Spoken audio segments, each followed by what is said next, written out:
Everyone, स्वागत है आप सभी का एग्जाम गुरु यूट्यूब चैनल में। दोस्तों, इंडियन नेवी ने AA SSR और MR के लिए ऑफिशियल नोटिफिकेशन जारी कर दिया है और कल जैसे ही नोटिफिकेशन रिलीज हुआ तो उसके बाद कई सारे वीडियोज पर आपके बहुत सारे कमेंट्स आए हैं, जैसे कि इस बार की जो वैकेंसी है इसके लिए एज क्राइटेरिया क्या रहने वाला है, क्या एजुकेशनल क्वालिफिकेशन होगा, आगे की जॉब प्रोफाइल क्या रहती है और इस जॉब में आपको सैलरी कितनी मिलने वाली है। तो इन सारे कमेंट्स को पढ़ते हुए मैंने एक वीडियो आज बनाया है। यह वीडियो आपका रिलेटेड है नेवी AA SSR और MR की सैलरी को लेकर, यानी कि जब आप ज्वाइनिंग के बाद ट्रेनिंग में जाओगे तो ट्रेनिंग में आपको कितनी सैलरी मिलती है इन हैंड, यानी कि आपका बैंक अकाउंट में, और जब आपकी ट्रेनिंग कंप्लीट हो जाएगी तब प्रत्येक महीने आपके अकाउंट में कितनी सैलरी आने वाली है, कितना अमाउंट आपके सैलरी में से डिडक्ट होता है और क्यों होता है, वो सारी जानकारी आपको इस वीडियो में दूंगा।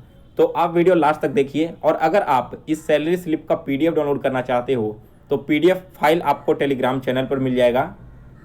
टेलीग्राम चैनल का लिंक मैंने वीडियो के डिस्क्रिप्शन बॉक्स में दे दिया है। अगर वो लिंक वर्क नहीं करे तो आप सर्च करना टेलीग्राम में जाकर एग्जाम गुरु, वहाँ पर आपको मेरा चैनल मिल जाएगा। और दोस्तों, अगर आपको यह वीडियो पसंद आए तो इस वीडियो को एक लाइक और शेयर कर दीजिएगा, और नए स्टूडेंट इस चैनल को सब्सक्राइब कर बेल नोटिफिकेशन को ऑन कर लें, ताकि नेवी से रिलेटेड नेक्स्ट वीडियो में जब भी अपलोड करूं तो उसका नोटिफिकेशन आप तक पहुंच जाए। चलिए दोस्तों, अब आज का वीडियो शुरू करते हैं।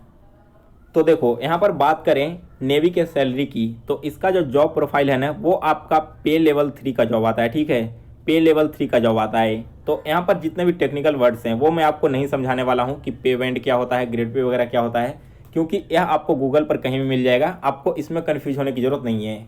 जो मेन सैलरी आपकी बनती है और उसमें से डिडक्ट होकर आपको कितना मिलता है, इन चीज़ों से आपको मतलब है, तो केवल इसी चीज़ को आप यहाँ पर समझो। देखो, जब आप ज्वाइन करोगे तो आपको सबसे पहले ट्रेनिंग के लिए भेज दिया जाता है। तो जब आप ट्रेनिंग में रहोगे तो उस टाइम पे आपकी जो बेसिक पे होगी ना, जो आपका बेसिक सैलरी होगा, वो आपको मिलेगा 14,600 रुपये। इसके अलावा ट्रेनिंग के दौरान ही आपको अपनी किट को मेंटेन करने के लिए कुछ अलाउंस दिए जाते हैं। तो प्रत्येक मंथ इसका अलाउंस होता है 90 रुपीज़। इसके अलावा 68 रुपीज़ का आपको रम अलाउंस भी यहाँ पर प्रोवाइड किया जाता है। तो इन तीनों अलाउंस को हम ऐड करें तो कुल मिलाकर ट्रेनिंग के दौरान जो आपकी सैलरी बनती है वो लगभग बनेगा 14,758 रुपये। इतनी टोटल सैलरी आपकी बनकर आती है इंडियन नेवी की तरफ से, जब आप वहाँ पर ट्रेनिंग पीरियड में कार्यरत रहते हैं तब। लेकिन इसमें से कुछ सैलरी आपकी डिडक्ट की जाती है। तो देखो, डिडक्शन क्या क्या यहाँ पर होता है। सबसे पहले तो एक नेवल ग्रुप इंश्योरेंस स्कीम होता है। इसके तहत आपके 5,000 रुपये आपकी सैलरी में से काट लिए जाते हैं। नेक्स्ट इसके बाद है इंडियन नेवल बेनोवलेंट अलाउंस, तो इसमें भी आपके 150 रुपये काट लिए जाएंगे। एक एम्यूनिटी फंड होती है जिसमें 75 रुपीज़, और कुछ मिसलेनियस फंड होते हैं जिसमें आपके लगभग 480 to 500 रुपीज़ को यहाँ पर डिडक्ट कर लिया जाता है। तो इस तरह से डिडक्शन देखेंगे तो आपकी सैलरी में से लगभग 5,170 रुपये यहाँ पर काट लिए जाते हैं। और आपकी सैलरी बनती कितनी थी? 14,758 रुपये। तो इस 14,758 में से अगर आप 5,170 को घटा देते हो तो आपकी जो इन हैंड सैलरी, यानी कि जो सैलरी डायरेक्ट आपके अकाउंट में क्रेडिट हुई है, वो आपकी यहाँ पर बनती है 9,000 समथिंग। ठीक है, इतनी सैलरी आपके अकाउंट में जाएगी प्रत्येक मंथ आफ्टर डिडक्शन। यहाँ पर देखो, कुछ जो पैसे आपके काटे जाते हैं ना, ये सारे के सारे पैसे आपको दे दिए जाते हैं ट्रेनिंग के बाद में। और फिर जब आप ट्रेनिंग के बाद अपने ड्यूटी पीरियड में होते हो तो उस समय भी जो भी आपके अलाउंस, जो भी आपके पैसे काटे जाते हैं, वो सारे के सारे आपके रिटायरमेंट के वक्त आपको प्रोवाइड करवा दिए जाते हैं। तो वो चीज़ें आप ही के लिए यहाँ पर की जाती है, तो इससे आप लोगों को यहाँ पर टेंशन लेने की जरूरत नहीं है। चलिए, इसके बाद बात करेंगे कि जब आपका ट्रेनिंग समाप्त हो जाता है, जब आप बिल्कुल जनरल तरीके से अपनी ड्यूटी को ज्वाइन कर लेते हो, तब आपकी सैलरी वहाँ पर क्या रहने वाली है, और इतनी ज़्यादा जो सैलरी है ट्रेनिंग के बाद में, वो ट्रेनिंग के दौरान क्यों नहीं दी जाती है।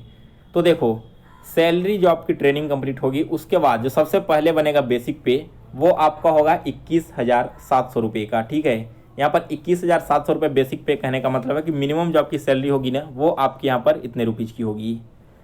इसके बाद महंगाई भत्ता, यानी कि डियरनेस अलाउंस आपको यहाँ पर दिए जाते हैं।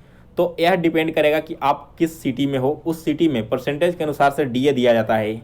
तो यहाँ पर एक मेट्रोपॉलिटन सिटी का मैंने यहाँ पर DA उठाया है, जो कि सबसे हाईएस्ट है, 1,883 रुपये। इसके बाद एक और अमाउंट है KMA और MSP, इन दोनों में आपके 90 रुपीज़ और 5,200 डिडक्ट कर लिए जाते हैं। और नेक्स्ट इसके बाद है TPT-AL और TPT-DA। तो ये जो सारे टेक्निकल वर्ड्स हैं, इसके बारे में मुझे भी डिटेल्स में नहीं मालूम है, अगर आप में से किसी ने इंडियन नेवी को ज्वाइन कर रखा है तो उन्हें ये चीज़ें पता होगी। आप कमेंट करके हमें एक बार इस वीडियो में बता दीजिएगा ताकि बाकी सारे स्टूडेंट को भी इससे भी सहूलियत हो। तो यहाँ पर देखो टीपीटी जो है वो एएल में 1800 रुपये और टीपीटी डीए में 126 रुपये काट लिए जाते हैं। सॉरी, यहाँ पर आपको क्रेडिट किए जाएंगे, यानी कि आपकी सैलरी दी जा रही है ना, ठीक है। इस चीज़ के लिए मैं आपसे माफ़ी चाहूँगा, थोड़ी सी यहाँ पर गलती हो गई। देखो क्या होता है, बेसिक सैलरी आपकी बनती है 21,700 रुपये। इसके अलावा जो आपको महंगाई भत्ता दिया जाएगा वो लगभग 1800 के अराउंड होगा। नेक्स्ट आपका KMA 90 रुपीज़ होगा, MSP होगा 5200, TPT AL होगा 1800 और TPT DA होगा 126 रुपये। और जो रम अलाउंस है जो कि आपको ट्रेनिंग पीरियड के दौरान भी दिया जाता था वो यहाँ पर भी दिया जाएगा 68 रुपीज़ का। तो इस तरह से अगर आप टोटल ऐड करोगे यहाँ पर तो टोटल जो आपकी सैलरी यहाँ पर बनकर आती है ट्रेनिंग खत्म होने के बाद वो लगभग आएगी 30,900 रुपये की। और इस 30,900 रुपये में से आपके कुछ डिडक्शन भी होते हैं जो कि यहाँ पर मैंने आपको पहले ही बता दिया था वीडियो के स्टार्टिंग में ही, लगभग 5700 रुपये। तो इन दोनों को यहाँ पर माइनस करोगे तब आपकी जो इन हैंड सैलरी बनकर आती है आफ्टर ट्रेनिंग पीरियड वो आपको मिलेगा समथिंग 25,000 प्लस का, ठीक है। यहाँ पर थोड़ा सा ऊपर नीचे आपकी सैलरी हो सकती है, वो डिपेंड करता है कि आप किस सिटी में जॉब कर रहे हो, वहाँ का डियरनेस अलाउंस किस परसेंटेज के अनुसार चल रहा है। अगर हम बात करें AA पोस्ट की तो कुछ स्टूडेंट से मेरी बात हुई थी, उनका कहना है कि 6,000 रुपये एक्स्ट्रा दिए जाते हैं AA पोस्ट के लिए। तो अगर इस वीडियो को देखने में वाले कोई भी एक ऐसे कैंडिडेट हैं जिन्होंने इंडियन नेवी ज्वाइन कर रखा है तो आप हमें कमेंट करके बताइएगा कि जो बात है कि 6,000 रुपये एक्स्ट्रा दिए जाते हैं AA वाले पोस्ट को, यह सही है या फिर नहीं है, और ये 6,000 अलाउंस जो एक्स्ट्रा मिलते हैं इन्हें किस बात का दिया जाता है, ये भी आप हमें कमेंट करके बताइएगा।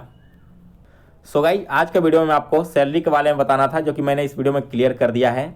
तो इसके अलावा इस वैकेंसी से जुड़ी आपके मन में और भी कोई डाउट है और भी कोई सवाल है, एज क्राइटेरिया और एजुकेशनल क्वालिफिकेशन इन दोनों टॉपिक्स को छोड़कर, क्योंकि कल जो मैंने वीडियो अपलोड किया था ना उसमें 90% से ज़्यादा जो कमेंट्स आपके आए हैं वो आपके दो ही टॉपिक्स पर आए हैं। एक है एज क्राइटेरिया को लेकर और दूसरा है आपका एजुकेशनल क्वालिफिकेशन।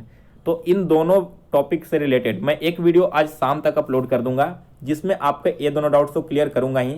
इसके अलावा अगर और भी कोई इंपॉर्टेंट वैसा डाउट मिला मुझे कमेंट बॉक्स में तो वो भी मैं आपको अगले वीडियो में कंप्लीट करवा दूंगा।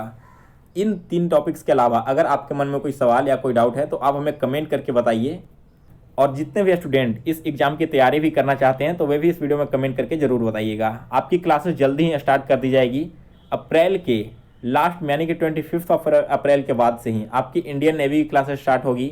SSC GD की जो वैकेंसी मई के फर्स्ट वीक में आ रहा है उसका भी क्लास मई के फर्स्ट वीक में स्टार्ट हो जाएगा। और अभी जो एयरफोर्स के लिए आप सभी को टाइम मिल चुका है एग्जाम पोस्टपोन होने के कारण से, तो एयरफोर्स की भी तैयारी शुरू से स्टार्ट की जाएगी इंडियन नेवी के साथ ही। तो आप सभी लोगों को कमर कस के तैयार रहिए आगे की तैयारी करने के लिए। ये जो गोल्डन अपॉर्चुनिटी आपको मिली है कोविड-19 की वजह से, इसको आपको मिस नहीं करना है। इस टाइम बिल्कुल अच्छे से तैयारी करके आपको जानी है और आने वाले एग्जाम में आपको 100% सिलेक्शन लेकर दिखाना है। तो 3 मौके आपके सामने हैं, इंडियन नेवी, इंडियन एयरफोर्स, और जिन स्टूडेंट का इन दोनों में एज खत्म हो गया है उनके लिए SSC GD। तो आपको इन तीनों एग्जाम्स की तैयारी करनी है। तीनों एग्जाम की तैयारी मैं बिल्कुल अच्छे से करवा दूंगा, बस आप हमारे साथ तैयारी करने के लिए रेडी रहो।